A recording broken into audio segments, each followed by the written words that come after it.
साधारणपणे टॉन्सिल्समध्ये होमिओपॅथीचा काय रोल असतो? Tonsils is nothing but a lymphoid tissue. जेव्हा ते साधारण सुजतात, त्यांच्यावर सूज येते, तेव्हा तुम्हाला तिकडे पेन, ताप, घशामध्ये खवखवणे, घसा लाल होणे, गिळताना त्रास होणे अशा प्रकारची लक्षणं दिसून येतात.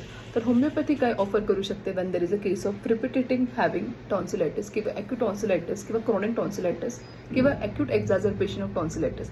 तर ह्या केसेसमध्ये homeopathy works wonderfully. First remedy comes म्हणजे जर का पेशंट तुमच्याकडे आला, अचानक त्यांचा घसा दुखतोय, लालसर आहे आणि अंगही गरम लागतं, जेव्हा तुम्ही लोकल एक्झामिनेशन करणार तर त्या केसमध्ये तुम्ही बेलाडोना 30 किंवा 200 पोटेन्सीमध्ये प्रिस्क्रिप्शन देऊ. जर का येते there is pain in the throat with pus formation आणि which is work from cold air, म्हणजे थंड हवेत गेलं, थंड गोष्ट ते पेन वाढतं. तर अशा केसेसमध्ये you have to prescribe hepar sulph 30. जर का अशी केस येते की टॉन्सिल्स सोलन आहेत, म्हणजे टॉन्सिल्सला आजूबाजूने सूज आहे, तोंडातून घाणेरडा वास येतो, दॅट इज बॅड ब्रेथ आणि एक्सेसिव्ह सलायव्हेशन, जर का जास्त लाळ तयार होत असेल तर in this case you have to prescribe merc sol 30. त्यानंतर अशी केस आली की क्रॉनिक एंडलास्ट टॉन्सिलायटिस आहे, म्हणजे घशामध्ये टॉन्सिल्स सारखे सुजलेले असतात, सारखे वारंवार सूज येत असेल, हे लहान मुलांमध्ये स्पेशली होत असेल, then that you have to prescribe पेराटाकाप 30. So these were the common remedies which we can prescribe in cases of acute tonsillitis or in the cases of tonsils. I hope this helps. Thank you.